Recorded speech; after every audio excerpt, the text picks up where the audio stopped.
Assalamualaikum warahmatullahi wabarakatuh. Bismillahirrahmanirrahim. Wassalatu wassalamu ala asyrafil anbiya wal mursalin wa ala alihi wa sahbihi ajma'in.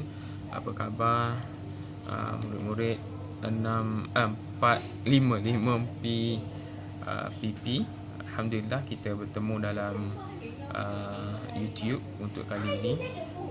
Ustaz dah cuba untuk nak buat live secara Google Meet, tapi sekarang mungkin kekangan masa masing-masing, insya-Allah. Namun hari ini Ustaz buat live, buat secara rekod untuk YouTube. InsyaAllah hari ini kita akan masuk pada tajuk, iaitu tajuk carilah keberkatan untuk dalam jual beli. Ni kalau tengok ni dalam buku teks ini, buka muka surat pada muka surat 177. Alhamdulillah, yang mana dalam kehidupan kita ni, benda yang paling penting adalah mencari keberkatan. Apa maksud keberkatan? Keberkatan ini maksudnya perkara tersebut disebut sebagai di bawah pengetahuan Allah. Maksudnya di bawah penjagaan Allah. Allah kita buat belajar dalam berkat, kita buat apa sahaja perbuatan itu dalam keberkatan. Maksud berkat itu maksudnya kita ini sentiasa dalam lindungan Allah. Maksudnya perkara yang berkat ini maksudnya apabila kita buat sesuatu pasti akan mendatangkan manfaat. Sama ada manfaat itu berbentuk manfaat di dunia maupun manfaat di akhirat. Ada benda yang kita buat, benda kecil je, benda simple je, tapi benda itu sangat berkat. Benda itu menyebabkan kita ini mendapat kebahagiaan di dunia ataupun kebahagiaan di akhirat. Sebab tu semua perkara kita perlu kepada keberkatan. Dan pada tajuk hari ini adalah tajuk jual beli, mencari keberkatan dalam jual beli. Yang mana jual beli ini, yang mana dalam hadis Rasulullah SAW menyebut, antara orang yang akan berjiran dengan aku adalah penjual. Sebab nak dapat penjual yang jujur ini cukup susah. Bukan senang untuk nak menjadi penjual yang jujur. Kalau kita pergi tempat jual beli, kadang-kadang kita tengok makanan ataupun barangan tu nampak cantik pada luarannya, tapi dalamnya tak cantik. Ada kita sekali-sekala kita tanya orang ni, macam mana barang ni, bagus tak? Dia kata bagus, tiba-tiba kita beli cahaya tak bagus. Itu antara benda-benda berkaitan dengan kejujuran penjual. Dan begitu juga dengan pembeli. Pembeli juga ada pada satu bahagian lain ataupun pada keadaan yang lain, yang mana pembeli juga memerlukan pada kejujuran, yang mana waktu bayaran, adanya proses membayar, kita bayar dengan harga seperti mana yang telah dijanjikan, yang mana di pihak pembeli rasa tak banyak sangat, tapi di pihak penjual yang selalunya berlaku penipuan dan berlaku dia sebut sebagai, dalam Islam sebut sebagai gharar. Gharar ini yang maksudnya ada keraguan ataupun ada syubhah di sebalik jual beli. Okey, kita tengok muka surat yang seterusnya 178. Adab penjual. Adab penjual yang pertama disebut sebagai ikhlas. Kena ikhlas. Ikhlas maksudnya kita jual barang ni, kita ikhlas untuk memberi manfaat pada orang tersebut. Kalau kita jual barang, kita niat supaya orang tu dapat guna manfaat sebaiknya, guna manfaat barang yang kita jual tadi dapat guna secara sebaiknya dan memenuhi keperluan yang dia nak. Contohnya dia beli buah rambutan ataupun durian yang tengah famous sekarang. Mungkin orang tu nak durian yang expect pada diri dia, maknanya dia expect pada seorang pembeli, dia nak buah tu cantik, boleh makan dan sebagainya. Dan kita sebagai penjual perlu jual yang terbaik. Kalau kena jujur. Yang kedua, kena jujur, bagi tahu orang tu, ni buah ni dah 3 hari. Jujur bagi tahu terus. Sebab tu ada satu restoran dia nak cari keberkatan. Ustaz ingat ada restoran tu, kalau pagi dia jual sarapan pagi, dia akan jual pada harga yang penuh. Contohnya harga nasi tersebut harganya RM3, dia akan jual RM3 pada pagi hari. Tapi apabila dah masuk tengah hari, dia mula jual murah. Dia jual separuh harga, RM1.50 je. RM1.50. Sebab apa? Kualiti dah kurang. Ini antara penjual yang jujur, yang menjaga keberkatan. Sebab jangan risau, kalau kita nak menjaga keberkatan, yang mana Allah akan bantu kita. Penjual jangan takut kalau barang tu tak laku, sebab Allah akan ganti dengan lebih baik. Daripada kita mengkhianati orang, kita mengkhianati saudara kita, jangan risau. Sebab apa? Allah akan bantu kita. Yang kedua, tidak menipu timbangan.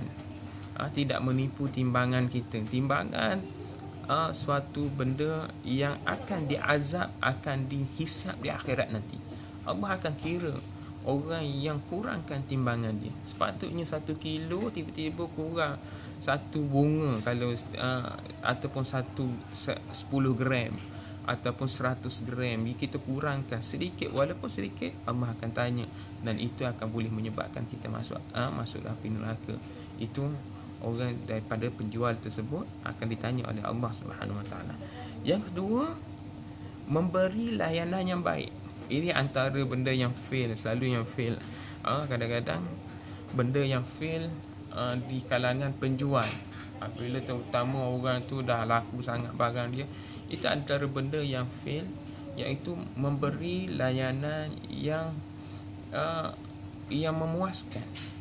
Beri layanan, tambah-tambah kita ni budak kecil, dia layan tak layan kan. Itu tak baiklah untuk penjual. Tak memberi, yang akan menyebabkan hilang keberkatan dalam jual beli kita. Yang kelima, iaitu yang mana kita ini perlu berlaku adanya bertoleransi, ataupun ada yang bertolak ansur antara kita penjual dan pembeli, dan tidak mengambil kesempatan ataupun tidak mengambil keuntungan yang melampau. Ada orang yang cuba untuk nak ambil keuntungan yang melampau, dia jual harga yang mana dia tahan harga, dia monopoli harga tersebut. Maknanya satu barang tu terhad, jadi dia stop dulu, dia tak nak jual. Lepas tu sampai harga yang tinggi, dia jual dengan harga yang tinggi. Dalam Islam, hukum kita mengambil keuntungan yang tinggi tak ada masalah.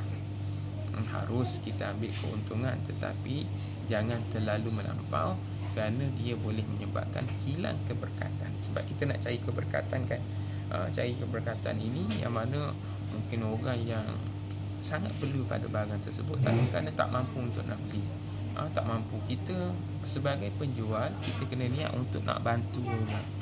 Nanti Allah akan bantu kita lariskan jualan kita. Jangan risau bila Allah bantu kita. Allah bantu kita untuk dalam jualan ini, yang mana kita akan dibantu oleh Allah Subhanahu Wa Taala. Okey, baik. Itu dari segi penjual. Dan penjual juga kita kena ingat yang mana marketing yang paling baik. Ini saya nak sebut. Mana tahulah korang nanti nak jadi penjual ataupun nak jadi penjual yang bagus, peniaga yang bagus. Maksudnya mungkin nak jadi penjual yang bagus memerlukan kepada marketing dia, ataupun kita nak pasarkan bagaimana. Kita nak pasarkan marketing itu, kita nak pasarkan barangan kita. Marketing yang paling baik adalah marketing daripada Allah. Allah gerakkan hati orang. Sebab tu jual beli ni berkaitan dengan Allah, rezeki Allah. Allah akan gerakkan hati orang tu nak beli dengan barang kita. Sebab tu kalau nak kira kita tengok pasar raya ataupun kedai runcit sebelah-sebelah. Kenapa kedai runcit sebelah ni laku, sebelah ni tak laku? Itu berkaitan dengan hati. Siapa yang gerakkan hati dia? Adalah Allah.